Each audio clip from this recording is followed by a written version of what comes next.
안녕하세요. 마름모 코어 스트레칭 권영미입니다.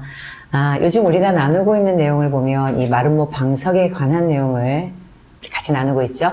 골반 바닥에서 항문 올림근 이 부분과 그리고 고관절을 잡아당기는 이 부분이 결합하고 또 폐쇄 구멍에서 고관절을 잡아당기는 이 부분이 결합해서 마름모 방석을 만들었는데 그 위로 장골이 더 모아져서 장골 능선 그리고 허리까지 연결되는 부분과 결합해서 오늘은 이 마름모 방석이 보행과 어떤 관계가 있는지 이 부분 함께 나눠보도록 하겠습니다.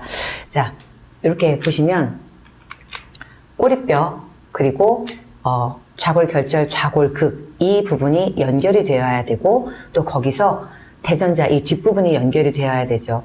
그리고 앞으로 폐쇄 구멍에서 이 대전자를 뒤쪽에서 이렇게 아래로 들어가서 관통해서 이 뒤쪽, 대전자 뒤쪽을 잡아당기는데 이 부분들이 어떻게 걷는지 이 보행 패턴을 여러분들이 아신다면 수직으로 누르고 지면 반발력을 끝까지 활용을 해서 수평으로 이동한다는 그 내용이 와 닿으실 거예요.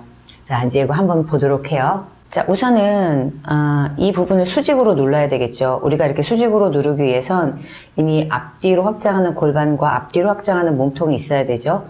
자, 우선은 이제 우리 여기 다리가 없어요. 다리가 없는데 이게 뒤꿈치라고 해볼게요. 자, 뒤꿈치로 바닥을 눌러요. 여기서부터 수직으로 눌렀죠. 그러면 이 뒤꿈치보다 우리 꼬리뼈가 뒤로 가는 전조인대 에너지를 써야 되죠. 자, 여기를 뒤로 보내면서 좌골결절, 좌골극을 당겨요. 자, 좌골골을 이렇게 당기면 이미 골반 속에서 이렇게 들어오기 때문에 장골이 들어오게 돼요. 자, 속에서 우리 1단계 근육 있죠? 이 장골이 이렇게 들어와요. 자, 이렇게 잡아당기는 것과 동시에 여기에서 소전자를 끄집어낼 거예요. 이렇게 끄집어내죠. 자, 그렇게 되면 이제 이상근 그리고 둔부 근육이 이렇게 잡아당기죠. 이 부분을 끝까지 뒤에서 잡아당기면 이 부분이 뒤로 오면 앞에서 치골과 가지, 그 다음에 폐쇄구멍이 앞으로 가면서 얘를 잡아당겨 이렇게.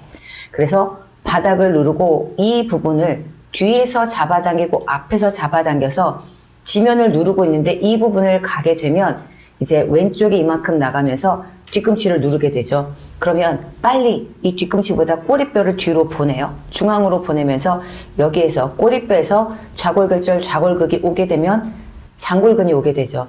자, 여기에서 허리 있다 그러면 장요근까지 쓰면서 작은 뼈돌기를 잡아당기면 더 외회전이 되겠죠. 그러면 치골 가지 폐쇄 구멍에서 이걸 밀어서 앞으로 가게 되면 또 오른쪽이 뒤꿈치를 놓는 순간 꼬리뼈에서부터 이 부분을 잡아당겨서 그러니까 골반 바닥을 잡아당겨서 움직이죠. 지금 보시면 우리가 몸을 이렇게 좌우로 나눌 때 골반 바닥에서 오른쪽이고 왼쪽이죠.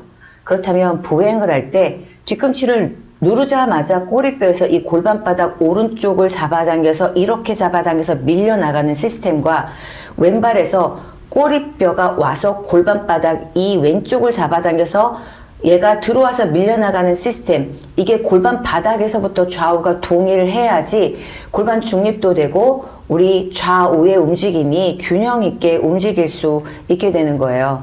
자, 그런데 보세요. 우리가 이 발로 놓고 여기 시스템을 거쳐서 이렇게 갈 때 눈에 띄는 건 얘가 먼저 나가는 시스템이잖아요. 그런데 이쪽이 먼저 나가더라도 얘를 누르고 이 부분을 우리가 마름모의 이쪽 부분을 충분히 다 써서 얘가 밀려나가고 또 골반바닥을 써서 밀려나가는 이런 시스템을 써야 되는데 눈으로 보기엔 여기를 누르고 바로 얘가 나간 걸로 보여요. 자, 이렇게 하면 우리가 흔히 얘기하는 중둔근만 쓰면은 보행이 가능하다고 착각하실 수도 있어요.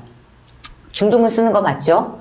대둔근도 써야 되죠. 이쪽에 있는 우리 둔부 근육은 다 써야 돼요. 그러나 보행이 중둔근 위주라는 생각만 하시게 된다면 골반바닥은 다 터져서 걷게 될 수 있는 거예요. 그래서 이런 식으로 보행을 할 때 골반바닥, 심부 외회전근, 이상근 포함되죠. 그리고 속의 장요근, 겉에 있는 둔부 근육들 이런 부분들을 다 쓰면서 앞에 폐쇄 구멍에서 내전근까지 그래서 지면을 밀고 뒤쪽으로 둔부 장요근과 저항하는 내전근이 짝힘이 되려면 우선 골반바닥부터 움직일 때마다 좌우를 동일하게 쓰도록 생각하시면서 우리 이 부분까지 써야지 보행을 하실 때 수직으로 누르면서 수평으로 가는 이런 보행들이 가능하게 되는 거예요.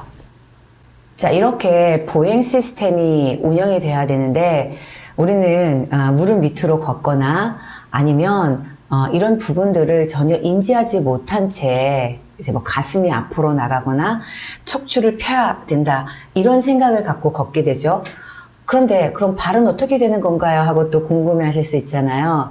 자, 우리가 뒤꿈치를 놓고 새끼발가락, 엄지발가락 순으로 가는 게 바로 이 부분에서 이렇게 잡아당길 때 뒤꿈치에서 새끼발가락을 잡아당기는 부분이고, 치골에서 이렇게 뒤에 있는 걸 끄집어낼 때 새끼발가락에서 엄지발가락까지 가게 되는 거죠. 그리고 이 골반바닥에 여기가 몸속으로 밀려나가는 그 에너지가 좋을 때 발에 아취가 들리는 거예요. 그래서 골반바닥이 어떤 상태인가가 바로 발에서 보이는 거예요.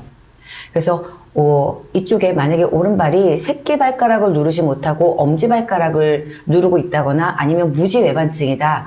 그런 상태가 되면 이 골반바닥을 이 뒤쪽에서 잡아당기는 거, 꼬리뼈에서부터 좌골결절, 좌골극으로 잡아당기는 힘이 부족한 거예요.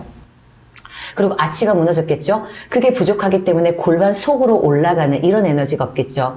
그래서 꼬리뼈에서 좌골결절과 좌골극이 모아지면 몸속으로 들어가는 힘이 되고, 가운데로 들어온다 그러면 꼬리뼈를 뱉어내는 힘이 되고, 또는 꼬리뼈에서 잡아당기는 힘이 되는 거죠. 그래서 앞뒤로 긴 이 마른 목, 앞뒤로 길어지면 가운데로 좁아지면서 이 가운데가 올라간다고 했죠. 이게 발을 이렇게 11자로 놨을 때 이게 이제 몸의 중앙이잖아요. 골반의 요 부분, 골반의 요 부분이죠. 여기. 그래서 여기가 들어오는 힘이 좋으면 그게 아치까지 연결돼서 아치가 들어올리는 힘이 되는 거죠. 그래서 나는 어느 순간부터 이렇게 아치가 무너지고 평발이 되고 있어. 그러면 여기 골반 바닥에서 좌우가 슬슬 벌어지고 있다라는 얘기예요. 그래서 여러분들이 보행하실 때마다 걷는 건 발로 걷는 것 같아 라고 하지만, 그러나 지면을 밀고 이 골반에서부터 뒤로 잡아당겨서 다리를 몸에 잡아당기죠. 그리고 앞에서 끄집어내서 데리고 가는 이 골반과 허벅지 시스템이 다리까지 연결돼서 뒤꿈치, 새끼발가락, 엄지발가락, 그리고 아치까지 생성하면서 우리가 움직이게 되는 것들을 여러분들이 생각을 하셔야 돼요. 발이 내 몸을 이끌고 가는 게 아니라 다리와 내 골반의 합작품이다 라고 생각을 하시면 되고, 내가 지면을 밀어내면서 추진력을 얻는 거는 바로 허벅지를 두고 뒤에서 잡아당기면서 그 고관절을 앞에서 잡아당기는 이런 힘들이 계속 연결되어질 때 그런 에너지가 나오며, 다시 한번 생각하실 것은 골반바닥에서 좌우로 잡아당기는 힘들이 같아야 허벅지, 다리, 발에 연결되는 힘들이 같고 그 위로 올라가는 갈비뼈의 힘까지 같을 수 있다는 거 꼭 기억해 주시길 바랍니다. 뒤꿈치보다 전종인대, 모든 전종인대가 뒤로 가면서 꼬리뼈에서부터 골반바닥 대전자를 잡아당기는 이 힘을 유지하면서 걷는, 한 발 한 발마다 걷는 이 힘을 꼭 잘 적용해서 좋은 보행 습관 갖게 되기를 바랍니다. 오늘도 끝까지 함께 해주셔서 감사합니다.